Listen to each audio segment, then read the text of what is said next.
I am Claire-Louise Hardie, so I'm the Thrifty Stitcher, and today I thought I'd talk through cloning your clothes.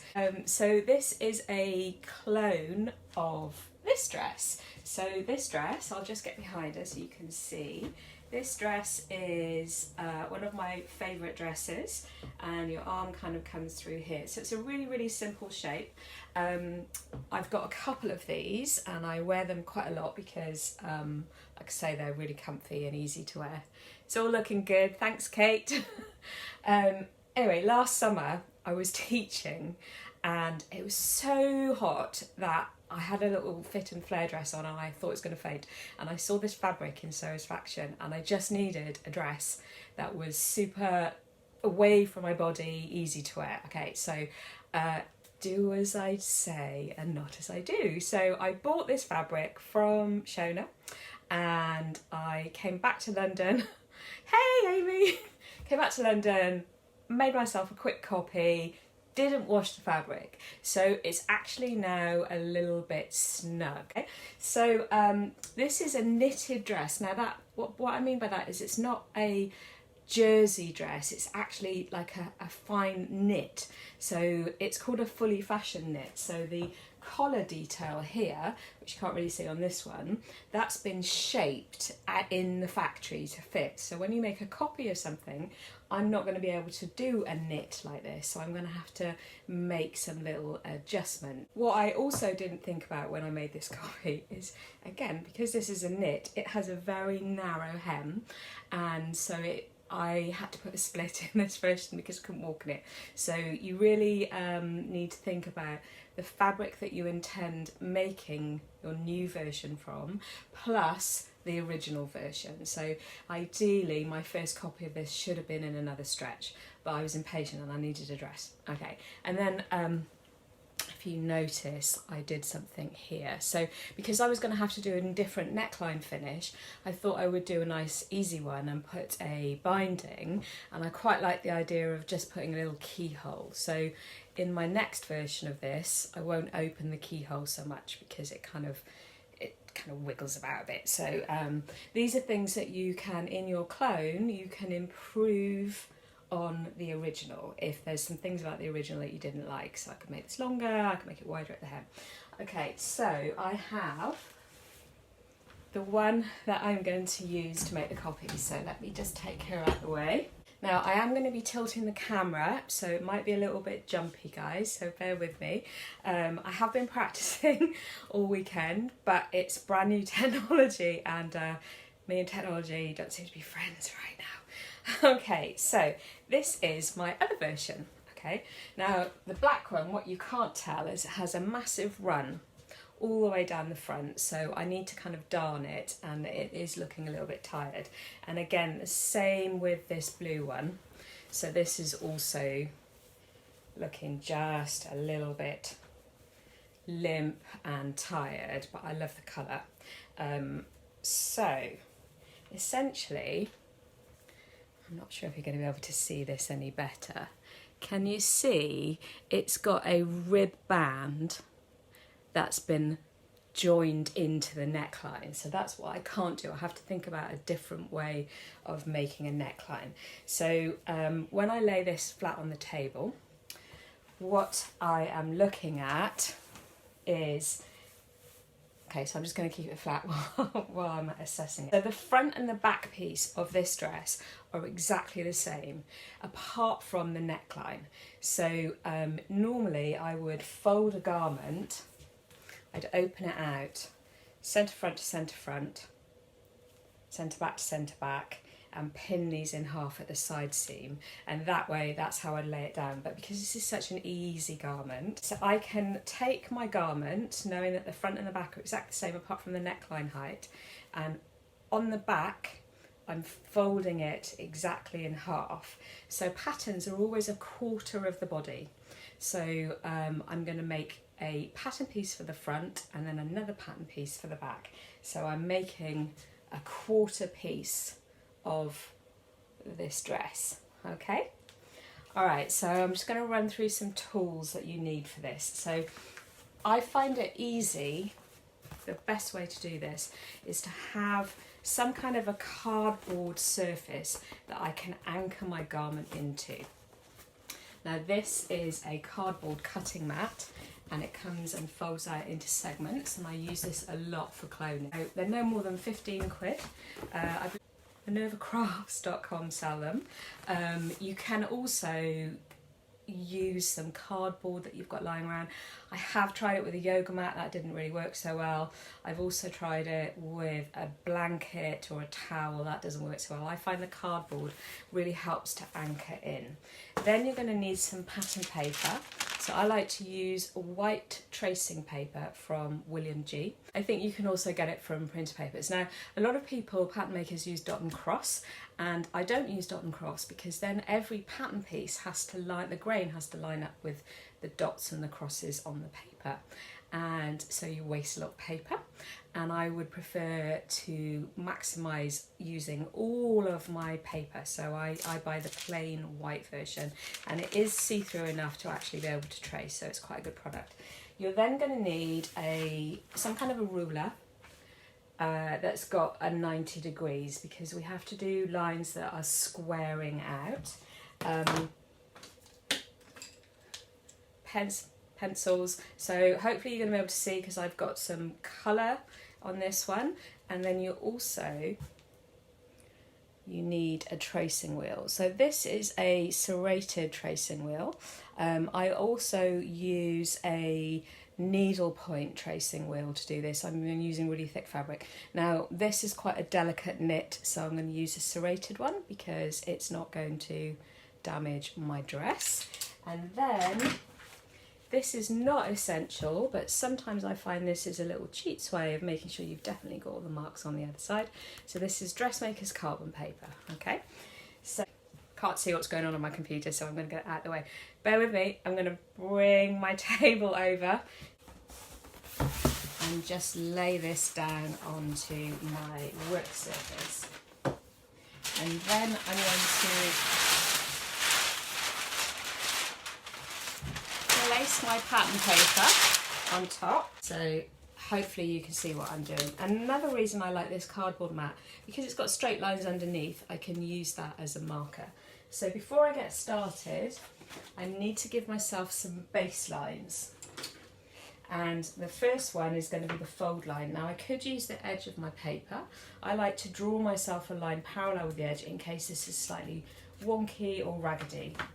So I'm using an inch, and I'm going to do a straight line. So this is going to be my centre front line or my centre back line, depending on which piece I'm going to do first. Okay, so leave your ruler here, because the next thing we need to do is we also need another line 90 degrees to this one. And that's for our hem, just to make sure that everything stays true. Making sure that this is exactly in half. I'm just going to give myself enough space up here. Maybe I'll do this the other way around actually, so you can see a bit more of the neckline shaping. Hopefully that's a bit clearer. Right.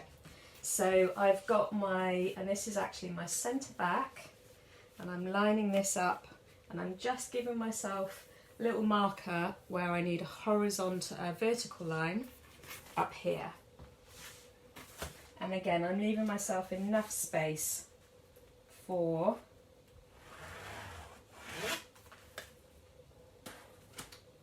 the hem allowance. Then what I do is I'm going to line up the centre front fold of my original garment with that horizontal baseline I've just drawn, and I'm lining up the hem with that vertical baseline.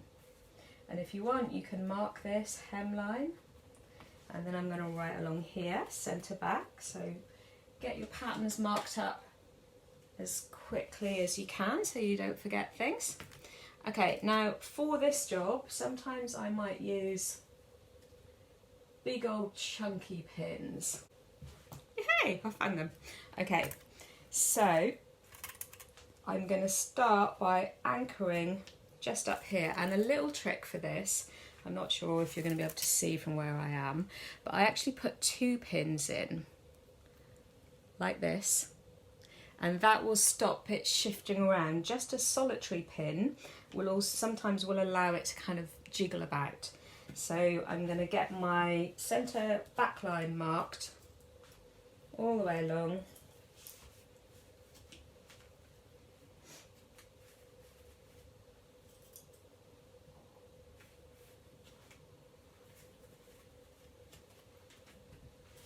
Okay, now when that's lined up, I'm just going to smooth out the fabric.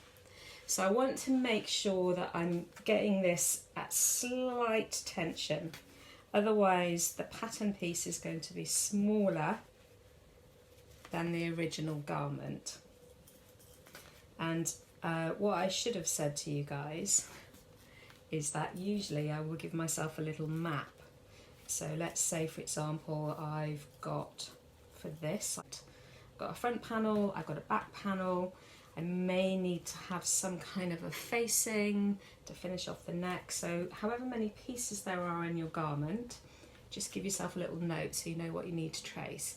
Okay, now then I'm just going to smooth out, and I'm trying to keep, because it's very easy with the stretch, I could move that up or down.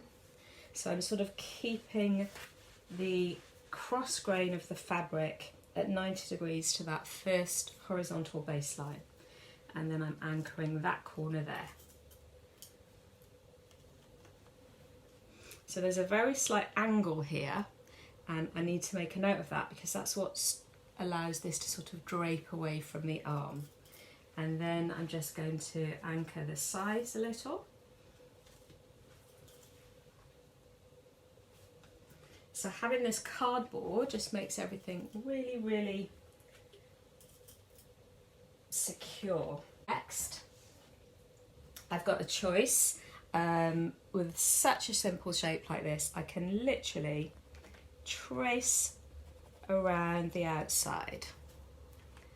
So I'm hoping you can see that. I don't want to move the camera too much because it starts going a bit mental.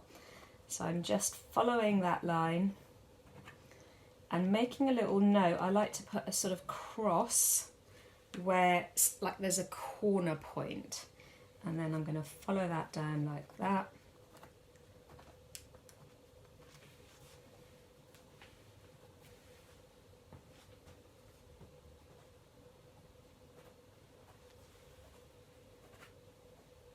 So that is my centre back pattern piece. Easy peasy, right? Okay, the tricky bit is when you have armholes and sleeves, and I'll do another little workshop on that, but I just wanted to do something really quick and easy. So another method I could have used for this kind of a garment was to take direct measurements and measure each piece. So I'm going to set my garment to one side. So I'm going to give myself some annotation, cut 1 on fold, back. I like to date it because then I know what version this is, because I may need to fit this in a cheap fabric. So there we go. Now what you'll find here is none of these lines are particularly straight. Hopefully you can see my lines here.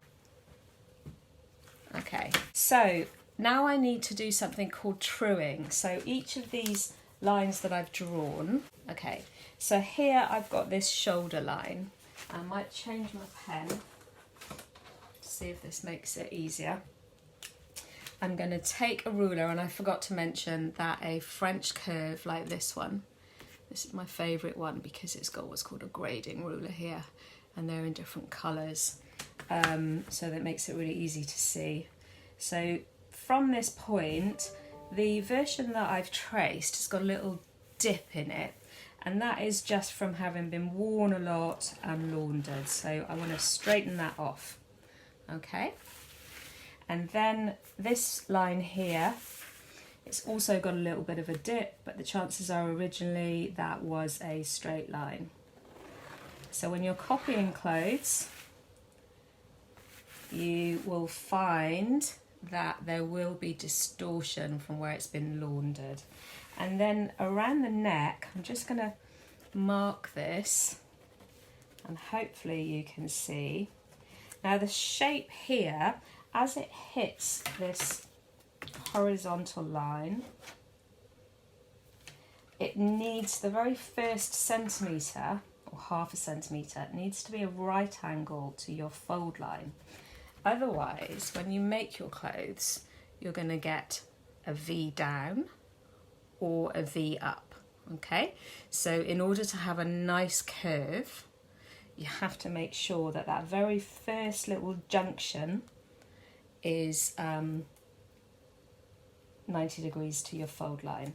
And then this is where these rulers come in, because they've got this nice curve, okay? So I'm not going to assume that that's the best neckline shape. I'm going to find parts of my curve that fit parts of the curve I've drawn, and then sort of pivot and create a nicer shape. I don't know if you can see that, guys. I've also got a little bit of a spike coming in here. It's quite a boat neck shape, so I would want to sort of smooth that curve off a little. Okay, so this is just truing the lines that I've traced really quickly, and then I'm going to do the same thing at the sides. So in the original garment, I'm pretty sure that this was just a straight line down from the hem. Maybe not actually. So I'm just going to roughly connect where I've traced, like so. And then another little tip when you're pattern making, if I come to the end of here and if I look down that line, I can start to see where it's a bit distorted or wobbly. So I have a bit of a bump in here. I can just come in and smooth out that bump, and then mark out my hemline. So now that I've trued everything, I might want to give myself some more little marks. I might say shoulder. I could give myself a little notch in here. I could give myself a little notch at the back neckline. If I want some notches, I could put some on here, because we have to match everything up to our other piece. Now the next step is to add seam allowance all the way around our pattern. So again, that's where this comes in handy. Sorry, you're getting a reflection from my neighbouring block of flats. So I'm going to add 1.5 centimetres, and that's this black line. So using a straight edge to make a curve is literally just practice. So I've got my black line, my 1.5 marked here. And then as I feel that I need to move the ruler, my pen or my pencil stays fixed and I just slide the ruler. So you just do this in little increments, okay? Sometimes you can use a double-ended tracing wheel. Some people have had success sort of putting elastic band around two pencils. I've always found that they slip apart when I've tried that.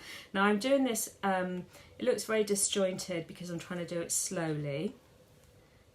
When you get used to this, you can do it a lot smoother. Also, I would normally be working from this side, so this is not my optimum working position. Okay, so that's that kind of line there. So that's your outer cutting edge. And again, even though that's super bumpy, I could come in and just smooth my cutting line. And then along the shoulder, this one's a little bit easier because it's a straight line. So again, I'm using that sort of 1.5 on the grading ruler. And then there's a very slight angle where I'm going to tilt down.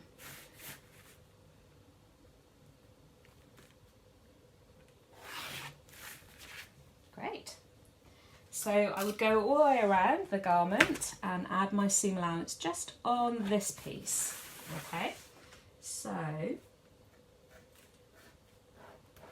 just going to do this a little bit more speedily.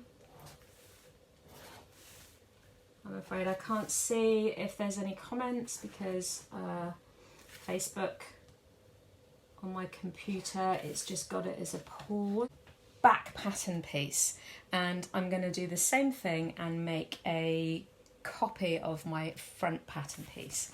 So I'm just going to very roughly, I also forgot to mention, you need paper scissors. So I'm just going to cut this first pattern piece.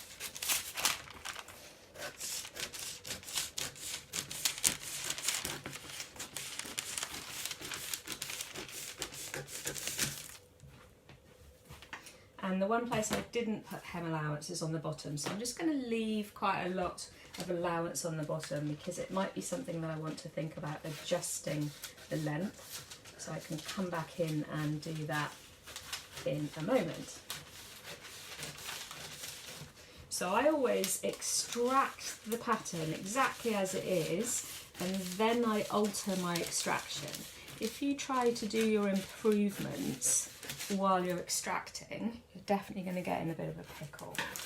So that is my back pattern piece. So I'm going to set this to one side for a sec.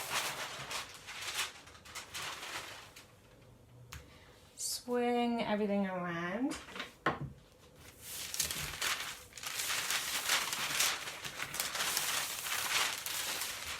And make a really quick copy of the front. So step number one is giving myself a horizontal baseline parallel with the front edge of the paper. And again, you don't have to do this, you could use the edge of the paper. What I find is when they come off the roll that they can be a bit raggy. So I like to know that I've definitely got a really straight line.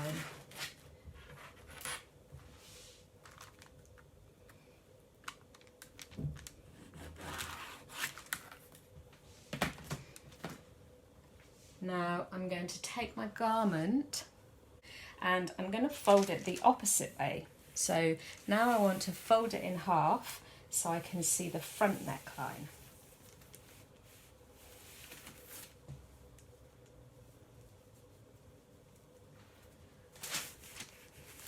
Okay, so originally on this garment, I believe that it is a boat neck and it didn't sort of lower down, but having worn it, it feels like it's lowered itself. So again, getting this all in place. I'm going to do this really speedily, guys, okay? So I'm only going to pop the minimal amount of pins because I want to talk to you about walking your pattern pieces together, because that's what's going to help you when you come to make up your new garment.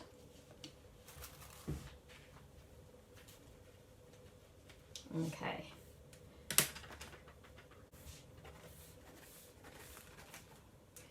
So I'm literally whizzing around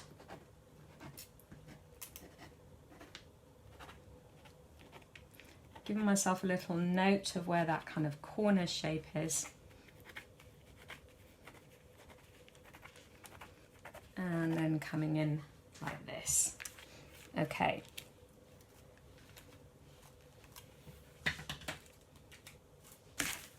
So taking my garment out of the way, you can see I've got the same sort of a shape. Okay, so I'm going to do this really quickly because my very old phone is telling me that the battery's almost dead and I can't plug it in while I'm using this particular gadget that allows me to tilt, so hopefully I won't get cut off. Okay, so then I'm just going to repeat what I did before. I'm kind of truing everything up, matching all these lines.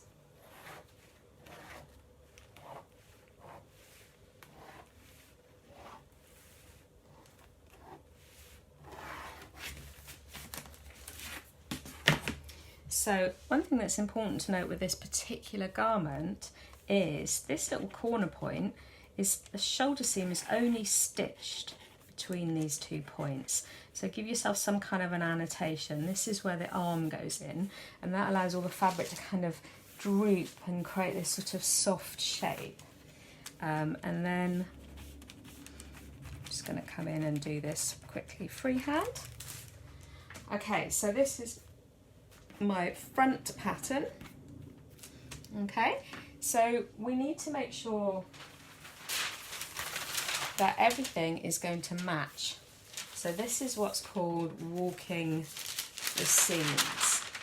Okay, so first up, I'm going to take a pin and pin this end of the neck at that corner. So I'm not going to put the seam allowance onto the second half until I know that everything matches. And then what I'm doing is I am walking along. So I gave myself a little mark where there was a shoulder notch. So I'm using my tracing wheel to transfer that from the back piece to the front piece. And then what I need to make sure is that these 2 pieces are in exactly the same spot, and one of them is very slightly longer than the other. So I'm giving myself almost like a little star, so I know that that's the pivot point. I'm not sure if you can see, but the new point is just a little way in. So then I'm going to unpin here and pin, because this tilts down slightly. So I want to make sure that these are the same length. And again, can you see? Maybe you can't see, but they're not the same length. So I'm going to assume, always add, because you can take it away, rather than taking it away and realising you needed the length right at the beginning. So I'm marking through where I need to bring that corner point out. And then I'm going to take my pin and anchor there. And I'm going to make sure that the side seams are the same length. So I'm bringing the stitching line that I've marked on here onto the stitching line of my second piece. I can mark in where these notches are that I've given myself.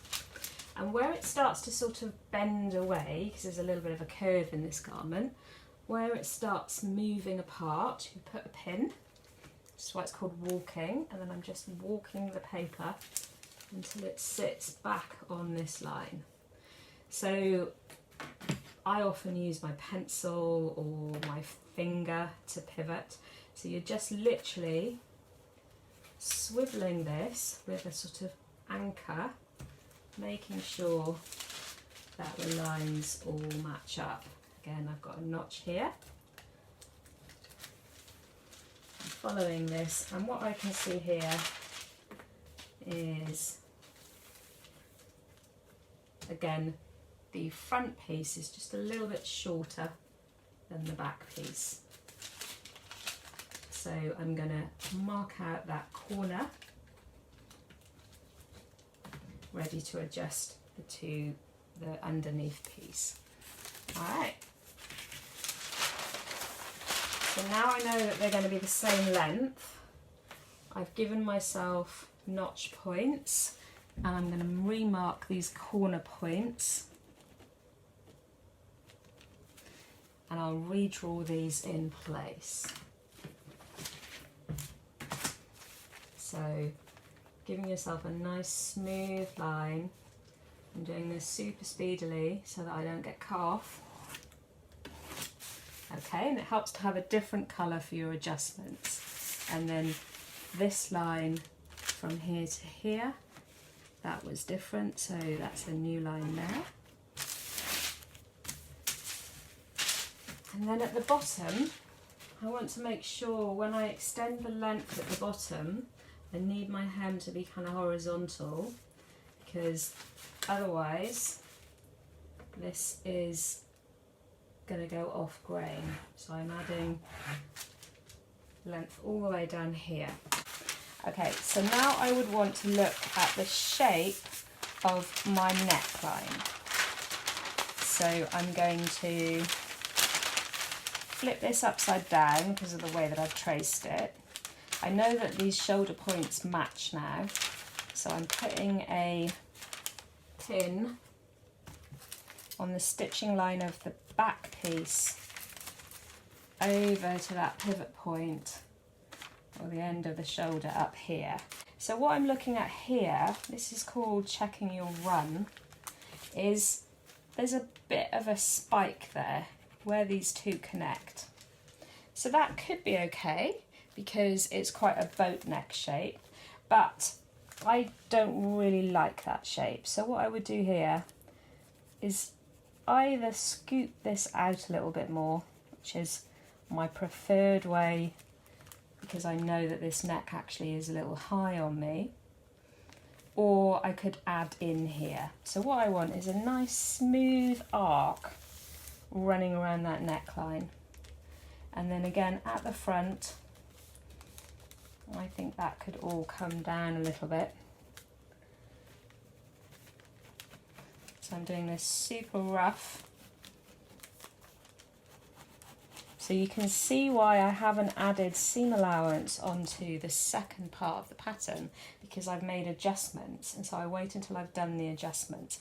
I do now need to change this, so I'm going to come in and trim a little of this away. We'll do it with my ruler usually.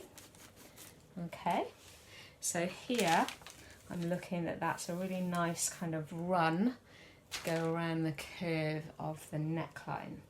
And then unpin the back piece, and I can add seam allowance around this piece in exactly the same way as I did with the back. So that's the basic pattern.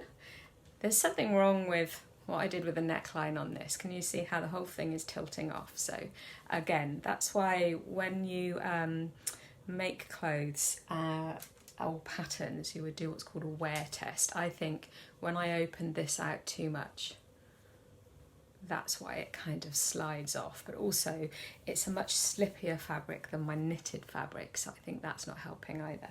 So then I did make adjustments when I sewed this up. After I sewed this up, I tried it on, I put a little slash here. There is a small facing for the neck piece, and then I finished it off with a simple exposed binding. I found that because this has got no stretch, I had to open out the shoulders a little bit more than I did on my original. I also kind of slimmed in a little bit of the bulk, so I don't know if you can see this.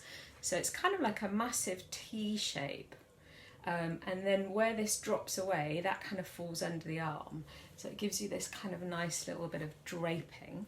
So what I suggest if you're going to clone anything is that you make up a toile, because you're going to get distortion in your first version, and if you're using a very different fabric, then you really want to test that fabric.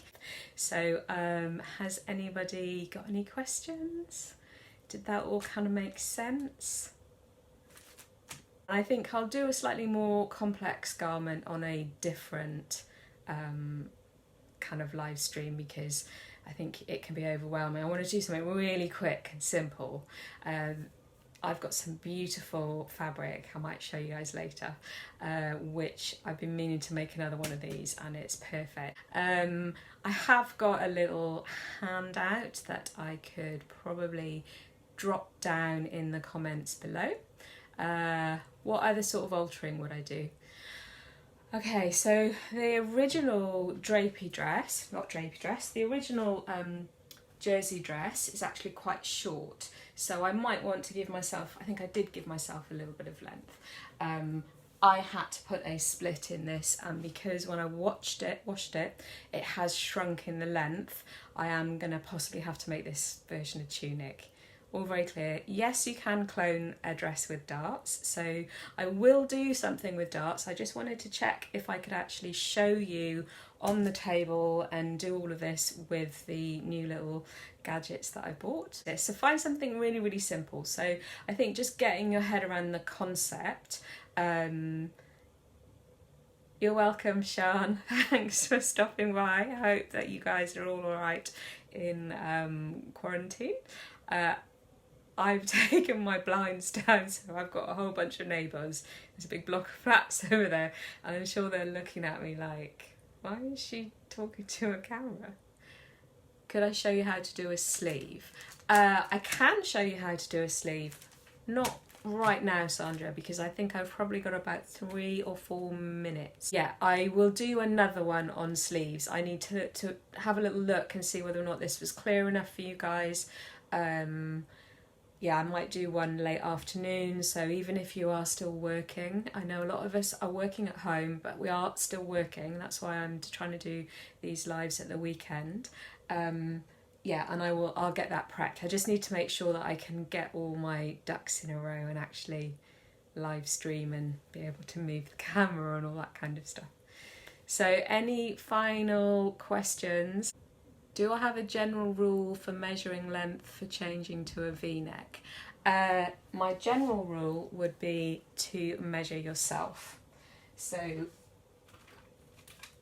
top tip, so as a pattern maker, we would normally take a neck measurement from the centre of the back around the neck, and then I might mark where I want that V to be. So then when my 2 shoulders are aligned, you know, when I kind of trued up the neck shape, so hopefully you can kind of see what I've just done with the neckline. So that measurement that I took from my back neck, if I follow that along the new stitching line, and then it was around about 12, that will give you roughly the drop for your V-neck. So that's about where that would come. And then you can just give yourself a very sharp line to start with. Now, if you take an absolute straight line like this and lay it on the body, it will look as if it bows out. So once I've done my kind of sharp line, I then just nudge that a little bit.